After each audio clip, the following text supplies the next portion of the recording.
Hulk के last episode के अंदर हमने देखा था कि वहां पे जो है रेड हल्क और स्टीव रॉजर्स जो है अपने एटलांटिस के मिशन पे जाते हैं, जहां पे पता चलता है कि समंदर के अंदर से मोडोक और लीडर ने एक स्कॉच्ड अर्थ का डूम्सडे प्लान बनाया हुआ था, जिसके जरिए वो क्लॉस के खतरनाक किस्म के मॉन्स्टर का इस्तेमाल करते हुए समंदर के अंदर का मैग्मा जो है उसको निकालना चाह रहे थे। लेकिन हम देखते हैं कि यहाँ पे रेड हल्क और नेमोर मिलकर इन दोनों मॉन्स्टर्स को तो रोक लेते हैं, लेकिन इसी के बीच यहाँ पे रेड हल्क के काम करने का जो तरीका है वो नेमोर को बिल्कुल भी पसंद नहीं आता है, तो वो उसको मारना शुरू कर देता है। अब आगे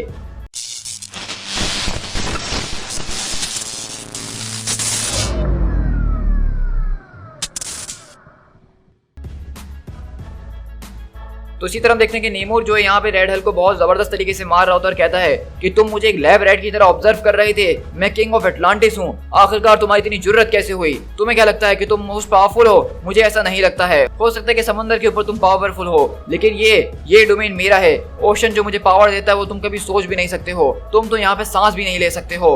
वहीं पे हम देखते हैं कि रेड हल्क की ऑक्सीजन खत्म हो रही होती है और कहता है कि मुझे सांस की जरूरत है। तुम कुछ भी नहीं हो मेरे सामने, तुम एक ह्यूमन से भी कम हो, तुम तो सिर्फ एक बदबू मारती हुई मछली हो मेरे सामने। लेकिन ये देख के नेमोर को गुस्सा आता है, कहता है कि मैं तुमसे कमतर हूँ, तुम मेरे सामने कुछ भी नहीं हो। तुमने आखिरकार समंदर से छेड़छाड़ करने की कोशिश कैसे करी? यहाँ से बाहर निकलो। और अगले पल नेमोर उसको पंच मार के ऊपर आसमान की तरफ फेंकता है। तो वहीं से रेड हल्क बोलता है कि वेल, तुमने ये मेरा बहुत अच्छा काम कर दिया, इसके लिए थैंक्स। तो वहीं से स्टीव रॉजर्स बोलते अपने जहाज के अंदर से कि आखिरकार यहाँ पे ये सब चल क्या रहा है? तो रेड हल्क बोलता है कि लगता है कि सी किंग को मेरा काम करने का तरीका पसंद नहीं आया है। वेल, इतना भी ज्यादा ये शॉकिंग नहीं था। तो वहीं से रॉजर्स पूछते हैं क्या तुमने उस पूरे के पूरे ड्रिलर्स को रोक दिया है? तो कहता है कि हाँ, हमने वो काम तो कर दिया है। तो स्टीव रॉजर्स बोलते हैं कि चलो फिर तो बहुत अच्छी बात है, तुम्हारे टीम वर्क को हम थोड़ा सा बाद में पॉलिश कर लेंगे, लेकिन अभी हमें जो एक और जगह पे जाना है। तो रेड हल्क बोलता है कि ऑलरेडी हमारा नेक्स्ट मिशन भी आ चुका है। तो वहीं से स्टीव बोलते हैं कि हाँ, रिक जोन्स को यहाँ पे जो इसी तरह के एक और प्लान को रोकने के लिए भेजा गया था ब्रूस के जरिए, लेकिन ब्रूस का उससे अब कोई कांटेक्ट नहीं हो पा रहा है और वो जगह जो है हमारे यहाँ से सिर्फ 300 मील की दूरी के ऊपर है। मैं अपने जहाज के जरिए तुम्हें वहाँ पे ड्रॉप करता हुआ चले जाऊंगा। लेकिन इसी तरह हम लोग यहाँ से राफ्ट प्रिजन के अंदर शिफ्ट होते हैं, जहाँ पे कोई और नहीं बल्कि लीडर यानी कि सैमुअल स्टर्न्स को यहाँ पे कैद करके रखा हुआ है। और बैनर बेसिकली उससे जो है यहाँ पे टेलीकॉम्स के जरिए बात करने की कोशिश कर रहा है और इसके बारे में जानना चाह रहा है, ये पूरी की पूरी स्कॉच्ड अर्थ के बारे में। लेकिन यहाँ पे जो है अब सैमुअल स्टर्न्स के पास अपना सारा का सारा दिमाग मौजूद नहीं है, तो उसके पास इस बात का कोई खास जवाब है भी नहीं। यहाँ पे सॉन्ग बर्ड और फिक्सर मौजूद होते हैं जो कि यहाँ पे इस जेल के अंदर मौजूद हैं। तो इसी तरह हम देखते हैं कि बैनर बताता है कि तुम्हें जो है इसको दोबारा से कैद कर देना होगा क्योंकि इससे हमें कोई खास इन्फॉर्मेशन नहीं मिली है। तो वो लोग कहते हैं कि well, no problem doctor Banner, मुझे लगता है कि यहाँ पे आपका आज कोई काम नहीं हो पाया। तो वहीं से बैनर बोलता है कि थैंक्स, लेकिन ये चीज़ जो है बहुत ज़्यादा एग्जॉस्टिंग है, अब लगता है कि मुझे अपने दूसरे ऑप्शन को यूज़ करना पड़ेगा। और इसी तरह हम देखते हैं कि यहाँ से बैनर निकलता अपने गामा बेस से और आगे की तरफ बढ़ रहा होता है। यहाँ पे जॉर्ज को जो है कैद करके रखा होता है, यानी कि जो पहले मोडोक था, जो कि अब अपनी ह्यूमन वाली फॉर्म के अंदर आ गया। जो कि हम देखते हैं कि यहाँ पे जब बैनर आता है तो वो कुछ पुतले वगैरह बना रहा होता है मट्टी के जरिए। तो बैनर बोलता है कि मुझे पता नहीं था कि तुम्हें स्क्रप्टिंग का बहुत ज़्यादा शौक है। तो कहता है कि मेरी थेरेपिस्ट ने मुझसे कहा था कि मैं जो चीज़ भी चाहता हूँ मैं उसको जो हूँ इस क्ले के जरिए एक्सप्रेस करने की कोशिश करूँ, वो काफ़ी अच्छी है। लेकिन इसे बैनर जो है सवाल करने की कोशिश करता है कि मुझे तुमसे कुछ जानना है जॉर्ज, मतलब जब तुम उस टाइम के अंदर थे जब तुम्हारी कंडीशन हुआ करती थी, तो मुझे उससे रिलेटेड कुछ जानना है। तो वहीं से हम देखते हैं कि जॉर्ज जो है वो बोलता है कि तो कहता है कि मिसेस टी ने तो मुझे कहा था कि मुझे इस बारे में बात करने की ज़रूरत नहीं है, तो आप मुझसे ये सब क्यों पूछ रहे हैं? उन्होंने मुझसे कहा था कि उसमें मेरी कोई गलती नहीं है, मैंने वो कुछ भी नहीं करा। तो बैनर बोलता है कि हाँ, जॉर्ज, परेशान होने की ज़रूरत नहीं है, हम यहाँ पे तुम्हें ब्लेम नहीं कर रहे हैं, बस हमें तुम्हारी मदद की ज़रूरत है। तो जॉर्ज बोलता है कि मैं मोडोक था, मैंने बहुत ज़्यादा लोगों को मारा है। तो बैनर बोलता है कि हाँ, हम इस बात को जानते हैं, लेकिन अब वो सब कुछ खत्म हो चुका है, एक्सेप्ट मोडोक ने जो है अपने जाने से पहले एक प्रोग्राम बनाया था जिसको स्कॉच्ड अर्थ कहा जा रहा था, जिसके जरिए इस प्लेनेट के ऊपर खतरनाक किस्म के डेडली अटैक्स करवाए जा रहे थे। तो क्या जॉर्ज, तुम इस बारे में जानते हो कि हम इसको कैसे रोक सकते हैं, या कोई ऐसी चीज़ जिसके जरिए तुम हमें बता सको कि हमें इसमें मदद मिल सके? तो जॉर्ज बोलता है कि मैं जो हूँ एम के लिए काम किया करता था और मुझे नहीं पता था कि वो लोग बुरे लोग हैं। मुझे लगता था कि मैं साइंस के अंदर काम कर रहा हूँ और काफ़ी ज़्यादा एक्साइटेड था। लेकिन एक दिन उनमें से 4 आए, उन लोगों ने मुझे पकड़ लिया, उन लोगों ने मुझे इंजेक्ट करके एक चैम्बर के अंदर डाल दिया। वो बहुत बुरी तरीके से हर्ट कर रहा था, मुझे अभी तक याद है, वो एक तरह का नाइटमेयर था। लेकिन अब जो है मुझे उनके बारे में सोचने की बिल्कुल भी ज़रूरत नहीं है ना? क्या मैं सही कह रहा हूँ ना? तो बैनर बोलता है कि नहीं जॉर्ज, तुम बिल्कुल ठीक कह रहे हो, मुझे माफ़ कर देना, मुझे तुमसे ये बातें पूछनी नहीं चाहिए थी। लेकिन हम देखते हैं कि वहीं पे बैनर देखता है कि यहाँ पे जो है जॉर्ज कुछ वेल्केनो जैसी चीज़ को बना रहा होता है अपने उस क्ले के जरिए। तो हम देखते हैं कि यहाँ पे स्टीव रॉजर्स जो है रेड हल्क को लेकर पहुंच चुके होते हैं एक तरह के आइलैंड के ऊपर।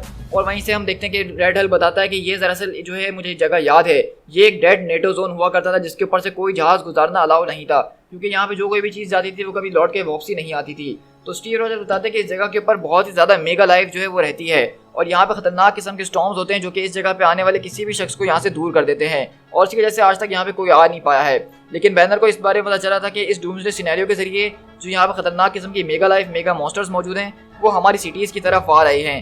तो उसको देखने के लिए रिक जोन्स को वहाँ पे भेजा गया था, जो कि उसके बाद से गायब हो गया और उसका कोई हमें नामो निशान नहीं पता है। तो वहीं से रेड हल्क बोलता है कि आपको परेशान होने की कोई ज़रूरत नहीं है, और वैसे भी इस केस के ऊपर तो मैं जा रहा हूँ ना, तो मैं इस चीज़ को देख ही लूँगा कि मुझे इसको कैसे निपटाना है। और अगले पल रेड हल्क वहाँ पे उस जहाज से नीचे कूदता है जहाँ पे कुछ ड्रैगन्स जैसे जो है बर्ड्स घूम रहे होते हैं। तो रेड हल्क बोलता है कि बर्ड्स फौरन यहाँ से हट जाओ, क्योंकि मैं तो बिल्कुल भी आज स्लो डाउन नहीं होने वाला हूँ। लेकिन ये बर्ड्स काफ़ी ज़्यादा खतरनाक होते हैं, जो कि डायनासोर्स की तरह होते हैं और उसके ऊपर लेजर शूट कर रहे होते हैं, आग फेंक रहे होते हैं। लेकिन वहीं से रेड हल्क एक बर्ड के ऊपर बैठता है और उसके एंटीना से उसको कंट्रोल करना शुरू कर देता है और सीधा ज़मीन की तरफ लैंड करता है। लेकिन इस तरह रेड हल्क हम देखते हैं कि कहता है कि रॉजर्स बिल्कुल ठीक कह रहा था कि यहाँ पे तो खतरनाक किस्म की मेगा लाइफ है। दरअसल इन जानवरों की तरफ तो देखो, इससे पहले मैंने आज तक ऐसा कुछ भी नहीं देखा। और वहाँ पे हमें एक व्हिर्लपूल नजर आ रहा है। मेरे ख्याल से ये वही जगह जिसके जरिए स्टॉर्म्स क्रिएट होते हैं और लोगों को यहाँ से दूर रखा जाता है। लगता है कि मैं उसके करीब पहुँच रहा हूँ। मेरा रेडार जो है बता रहा है कि उसकी लोकेशन करीब ही है। तो आखिरकार तुम कहाँ हो? ओ वो रहे तुम, बिग अगली। ओ वो देखो जरा, बिग ब्लू अगली जो है एक और बहुत बड़े बिगर अगली, एक और बहुत बड़ी अगली चीज के ऊपर मौजूद है। Jones get a boy, Banner और रॉजर से मुझे यहाँ तुम्हारी मदद के लिए भेजा। यहाँ पे सब चल क्या रहा है? और हम देखते हैं कि यहाँ पे रिक जोन्स है वो खतरनाक किस्म के एक बड़े मॉन्स्टर के ऊपर बेहोश पड़ा होता है और वो किसी बात का जवाब नहीं दे रहा होता है। तो रेड हल्क उसके पास आता है उसको उठाने के लिए। तो रिक जोन्स बोलता है कि मैं उठा हुआ हूँ, मुझे जो है वोर्टेक्स को ढूंढना होगा, आइलैंड को छोड़ना होगा, ईस्ट की तरफ जाना होगा और सिविलाइजेशन को डिस्ट्रॉय करना होगा। तो रेड हल्क बोलता है कि तुम ये क्या बातें कर रहे हो?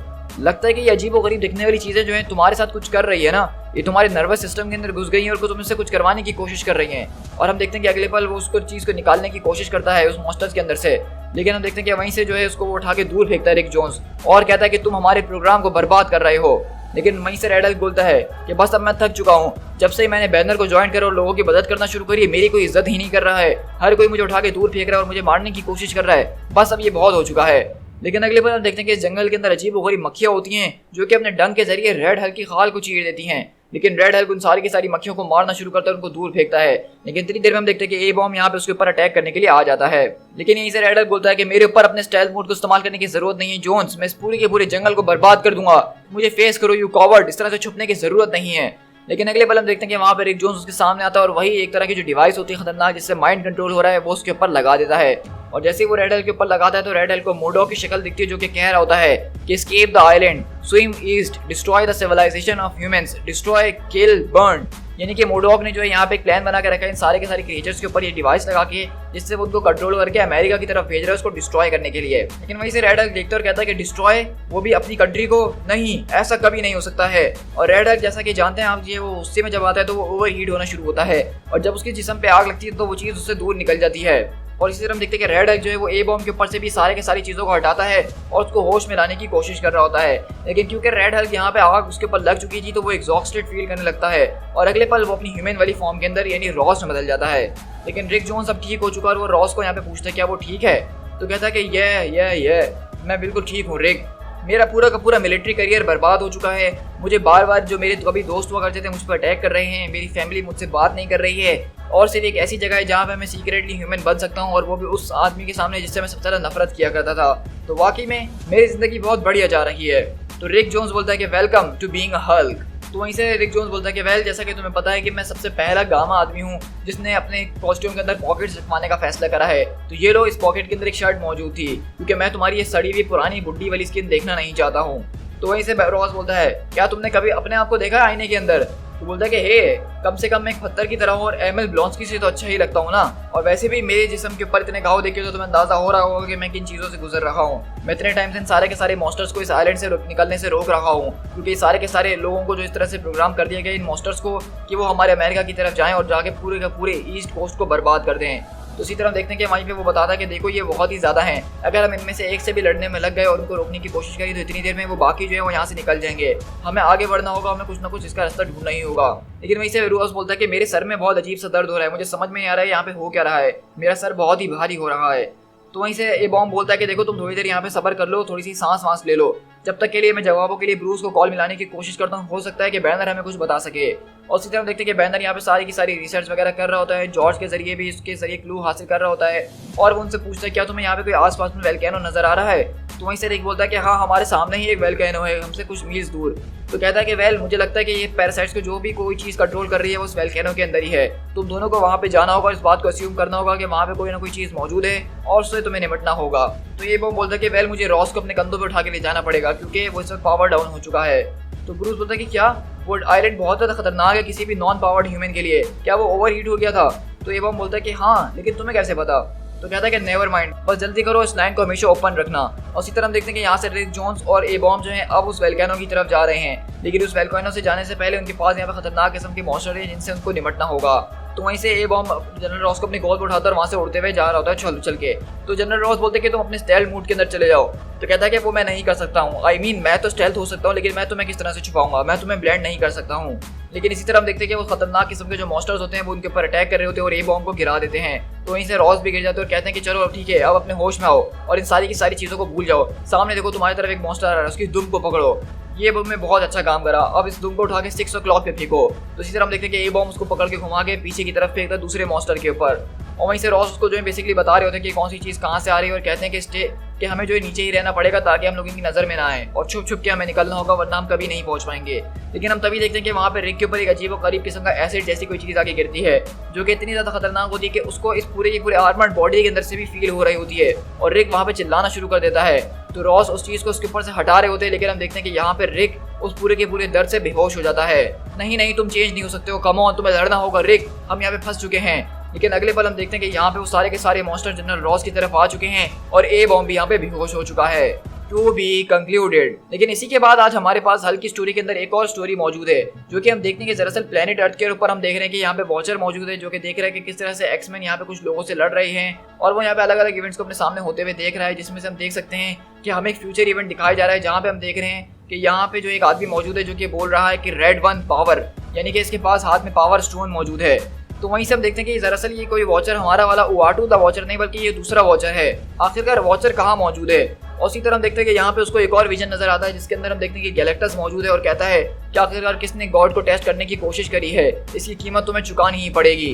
तो वहीं से वो कहती है कि ये सब चीज़ें नहीं हो सकती हैं, ये सब हो क्या रहा है, और वो अपने प्लेनेट के सैटेलाइट स्टेशन के ऊपर मौजूद नहीं है। यहाँ पे कोई वॉचर नहीं है इस प्लेनेट को वॉच करने के लिए। और इस तरह हम देखते हैं कि वो जो वॉचर होती है जो कि यहाँ पे आई थी देखने के लिए उआटू को, और वो यहाँ पे आती है अपने होम वर्ल्ड के अंदर यानी पेनोरामिया के अंदर और कहती है कि मैं जो हूँ इस वक्त काउंसिल ऑब्जर्वेशन से मिलना चाहती हूँ क्योंकि उन लोगों ने मुझे भेज के बहुत अच्छा फैसला करा। अब मैं उनसे जो हूँ आगे और भी बात करना चाहती हूँ इस मिशन के हवाले से। हाई ऑब्जर्वर उराको को अलर्ट कर दो कि उरावो जो है वापसी लौट कर आ चुकी है। तो कहता है कि ठीक है उरावो, हम अभी बोल देते हैं। लेकिन वो बोलता है कि उरावो तुम यहाँ पे जो रिक्वेस्ट करी वो मुझे थोड़ी बहुत सेक्सुअल कांग्रेस की तरफ जाते हुए नजर आ रही है।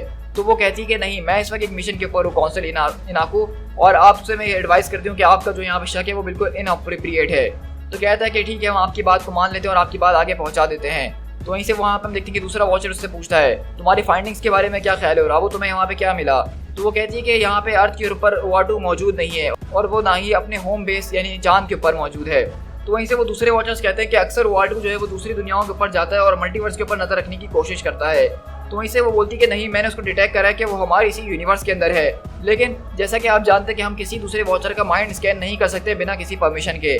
तो वहीं से दूसरा वॉचर कहता है कि हाँ, हमारे लोगों के लिए प्राइवेसी से बढ़ के कोई और चीज़ नहीं है, लेकिन इस वक्त मैं तुम्हें इस बात की परमिशन देता हूँ कि तुम उसके माइंड को स्कैन करो और पता करो कि उआटू उस वक्त कहाँ छुपा हुआ है और उससे जाके मिलो और उसको कहो कि अपनी पोस्ट के ऊपर फौरन से रिटर्न करे। तो वहीं से वो दूसरे वॉचर्स बोलते हैं कि ये हम वॉचर्स के लिए अनकॉमन नहीं है कि एक ही वर्ल्ड के ऊपर रह के एक ही चीज़ को देखना, हम कभी कभार इसके अंदर बोर हो ही जाते हैं। लेकिन वो वहीं से दूसरे वॉचर्स कहते हैं लेकिन उआटू की जो है इस वाली अर्थ के साथ बहुत ही अलग तरह की हिस्ट्री जुड़ी हुई है, अक्सर वो इस अर्थ के ऊपर इंटरफेयर कर चुका है और इस तरह से उसके स्टेशन से चले जाना ये कोई बात मेक सेंस नहीं बना रहा है। लेकिन वहीं से एक और वॉचर आता है और कहता है कि तुम सब यहाँ से चले जाओ, अब मैं उरावो से अकेले में बात करूंगा। और वहीं से वो कहता है कि मैं जो हूँ उआटू को खोना नहीं चाहता हूँ, मैं जानता हूँ कि उसने उस दुनिया के ऊपर बहुत कुछ देख लिया और वो बहुत कुछ जानता भी है इस एग्जिस्टेंस के बारे में। तो वहीं से उरावो पूछती है कि आपने मुझे बताया था कि उआटू के साथ कुछ हुआ था रिसेंट टाइम्स के अंदर कि वो जो है अपने मिशन के ऊपर से बिगड़ गया था, उसके अंदर कुछ एरर्स आ गए थे। तो कहता है कि हाँ, ये सब कुछ तब हुआ था जब उसकी मुलाकात रेड हल्क से हुई थी, क्योंकि रेड हल्क ने उसको डिटेक्ट कर लिया था, जो कि बहुत ही अजीब सी बात है, और उसके ऊपर स्ट्राइक करने की भी कोशिश करी थी। और मेरे ख्याल से रेड हल्क वो पहला शख्स था जिसने उसके ऊपर स्ट्राइक करने की हिम्मत करी थी। तो वहीं से वो बोलता है कि जैसे कि तुम जानती हो कि तुम 19,000 साल पुरानी हो, लेकिन तुम्हारे लिए भी ये जानना मुश्किल नहीं हुआ कि हमारे जैसे के लिए इस बात को सहना कुछ आसान बात नहीं है। तो वहीं से वो उरावो कहती है कि हाँ, मैं इस बात को समझ सकती हूँ कि हमारी रेस वाले किसी के साथ कम्युनिकेट नहीं करते जब तक हमें उसकी इजाज़त नहीं दी जाए, और इस तरह से हमारे ऊपर अटैक कर देना, वो भी एक सैवेज की तरह, तो ये बहुत ही बड़ी बात है। तो वहीं से कहता है कि इंडीड तुम मेरी बात को ठीक तरीके से समझ रही हो। आई बिलीव, मुझे लगता है कि उसके हिट करने की वजह से ये उआटू को कुछ ना कोई चीज़ अफेक्ट करी है। उसका फोकल पॉइंट को इस्तेमाल करो, उसको तलाश करो और उससे कन्विंस करो कि वो वापसी अपने अर्थ के ऊपर लौटे और उसको दोबारा से वॉच करना शुरू करे। तो तो वहीं से ओरावा बोलती कि ठीक है हाई ऑब्जर्वर, जैसा आप कहते हैं कि मैं वैसा ही करूंगी। तो आप देख रहे हैं कि दरअसल यहाँ पे ओवाटू जो है वो अपनी पोस्ट को छोड़ के जा चुका है और उसकी वजह ये बताई जा रही है क्योंकि रेड हल्क ने उसके ऊपर अटैक करा था। लेकिन हम देखते हैं कि ओरावो यहाँ से उसको तलाश करते करते पहुंचती है और कहती है कि आज तक मैं जो इतनी दूर ट्रैवल करते हुए नहीं आई हूँ, हम तो अपने गैलेक्टिक वेब के भी बाहर आ चुके हैं। नहीं, ये जगह तो वो है जहाँ पे हमें आने की इजाजत नहीं है, द रेड होल ऑफ गारगला। ये जगह तो बहुत ही ज्यादा खतरनाक है जैसे हमारे एंशिएंट लोगों ने हमें बताया था। लेकिन देखो जरा, वो यहीं पे मौजूद है इसी जगह के अंदर। ओवाटू, तुम आखिरकार यहाँ पे कर क्या रहे हो? और उसी तरह हम देखते हैं कि यहाँ पे हम देख सकते हैं कि यहाँ पे एक ऐसी जगह बताई जा रही है जिसका नाम द रेड होल ऑफ डार्गला है और ये बताया जा रहा है कि ये वो जगह है जहाँ पे वॉचर्स को आना भी अलाउड नहीं है। लेकिन इसी जगह के बीच में हम देख रहे हैं कि ओवाटू यहाँ पे मौजूद है और उसके चारों तरफ कुछ लाशें बिछी हुई हैं। To be concluded.